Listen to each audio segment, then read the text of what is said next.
So yun guys, so balik na tayo na Manila. At dala natin yung pasalubong para kay Maylin at Ninita. Ito, dala natin.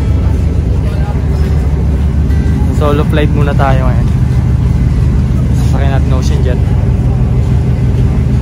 So see you guys.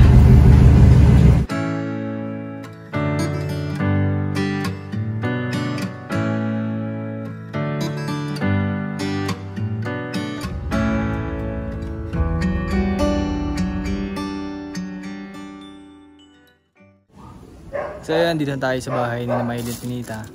At ito yung dalahin natin. Ayan, ginabi na tayo from Mindoro. Ito. Tindala, sulubong natin sa dalawa. Nagluto pa ni Chef Mar. Shoutout kay Chef Mar, si Papa. Dadalhin natin, papatigim natin yung luto mo para kay na Maylin at Ninita. Natin na first time na sila makakatikim nito. Lagyan ng tulingan. Tara. Tara, pasok tayo. Tao po.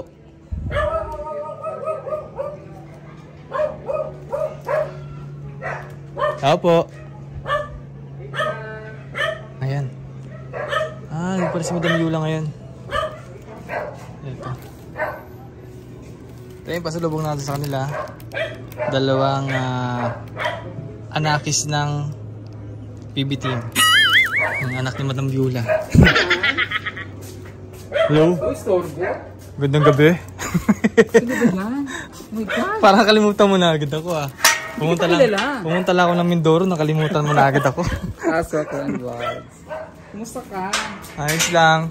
Pagod at medyo malayo yung biyahe natin ngayon. Galing pa Mindoro. Ko lang din namili ako ng kasi walang pasok ngayon kasi holiday. National Heroes Day. So namili ako ng mga gamit ni lalo na sapatos ni Ninita. Hi! Mayroon tayong bisita. Meron tayong po.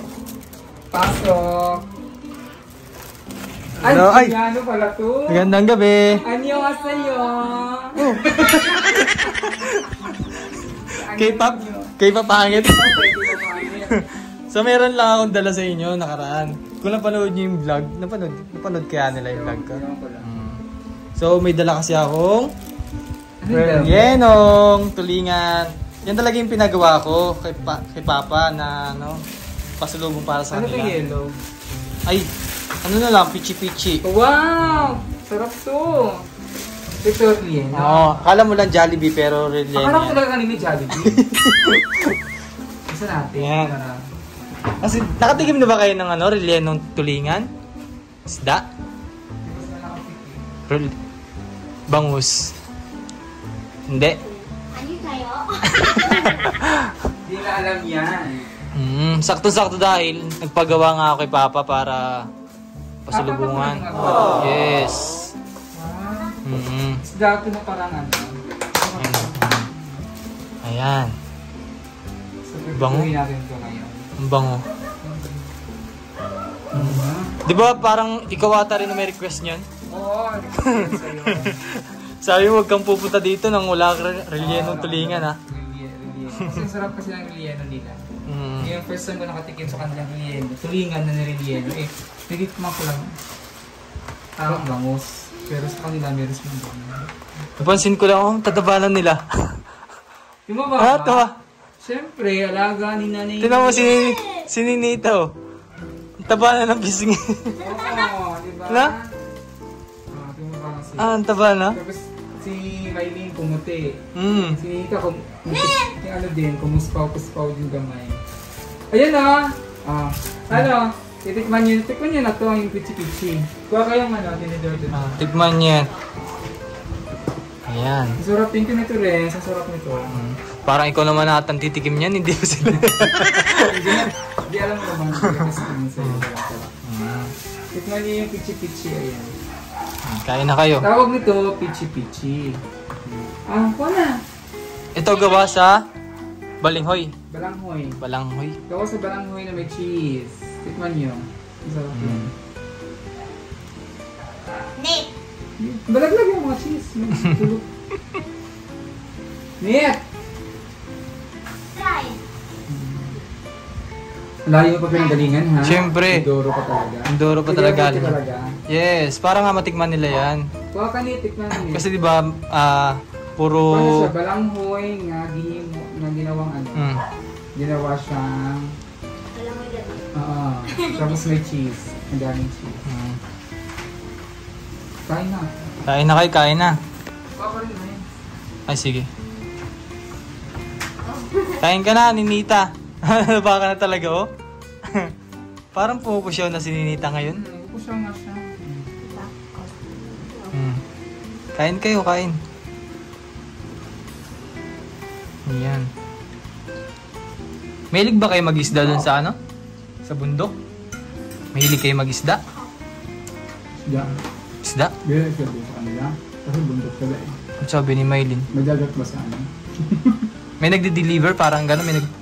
May naglalako. Meron. Pero bira lang kayo isda naman, no? Pero may, lagi. Pero may? Yung isda nyo, yung presko na presko. Ay, hindi na. Ubog na. Ha? Hubog na? Hubog na mata? Pula na. Ganun. Malaya ko ng bundok. So, ito, presko pa to. Ay, oo, kasi di siya pwedeng gawing relleno kapag bilasaan na yung isda. Kasi masisira yung tiyan niyan, tiyan. Pag nilagyan siya ng palaman. Kaya fresh na fresh po yan. Kasing fresh ko ba to? Para mas fresh pa yung isda. Joke! Malis ka! Nagalit. Nagalit. Ay, kumain na kayo ng hapunan? Hindi po. Hindi na nag-almusal. Hindi nag-almusal kasi nagkape kami. Kumain siya nung... Kailan mo kayo ng umaga? Na umaga, anong kinain mo? Di ba naggatas tayo? Saka tinapay. Ayun. Ito, ayun cookies. After dito yun, nag-snacks kami ng mangga. Ano natin? Apple. Hindi kayo kumakain kanin? Ako may kumain siya, hindi na kasi busog daw siya. Diet? Baka nagda-diet na si Maylin? Marami rin sabi yung tumaba daw siya. Hindi naman kanina. Tumataba nga siya, pero bagay naman sa kanya. Maroot. Ano maroot? Lain. Ano maroot? Pangit. Ha? Hindi, bagay naman sa'yo. Huwag lang masyadong mataba. Kasi kung masyadong mataba, maliit ka pa, mukha ka ng bola. Bilog. Kamusta naman ang first week of school nyo? Madami ka ng friends. Meron siyang, alam mo ba, proud ako. As a mommy, proud. Isa siyang officer sa school nila, sa classroom. President? Siya siyang treasurer. Wow! Ay! Pag treasurer, magaling sa math. Oo. Magbibilang niya. Magbibilang-bilang naman. Siya hawak ng pera eh. Kaya nang sinabi niya treasurer siya, natutuwa ako. Kasi, ang bilis, grabe, treasurer agad. Bali, nagtitiwala na agad pala yung mga classmate niya kasi ninominate siya. Binotong treasurer. Oo. Ninominate siya kasi binotong treasurer. Siguro kasi alam nila maraming pera to. Si Maylin maraming pera yun kasi sikat sa vlog.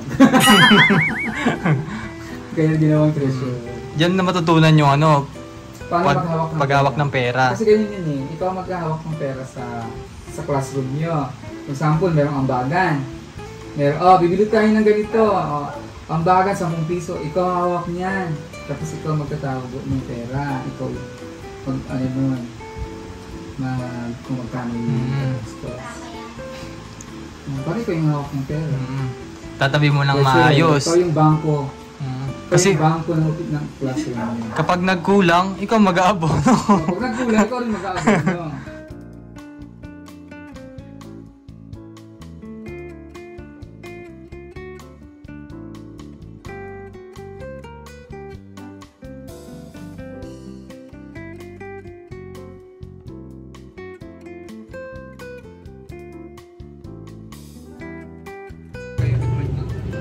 Kasi yung laman niya, nilagyan siya ng may laman.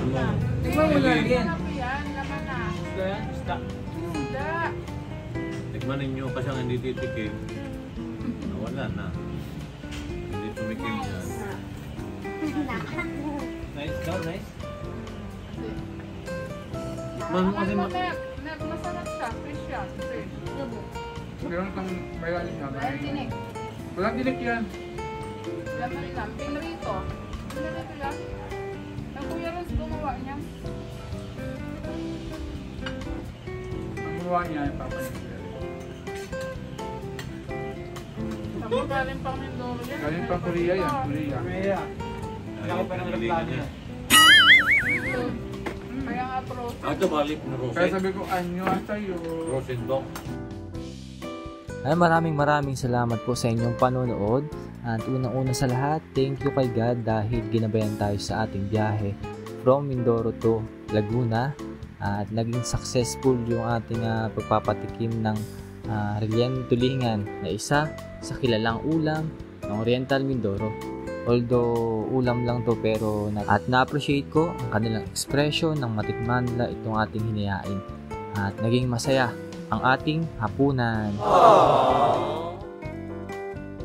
Thank you po. This is Trend Vlogs. Peace out.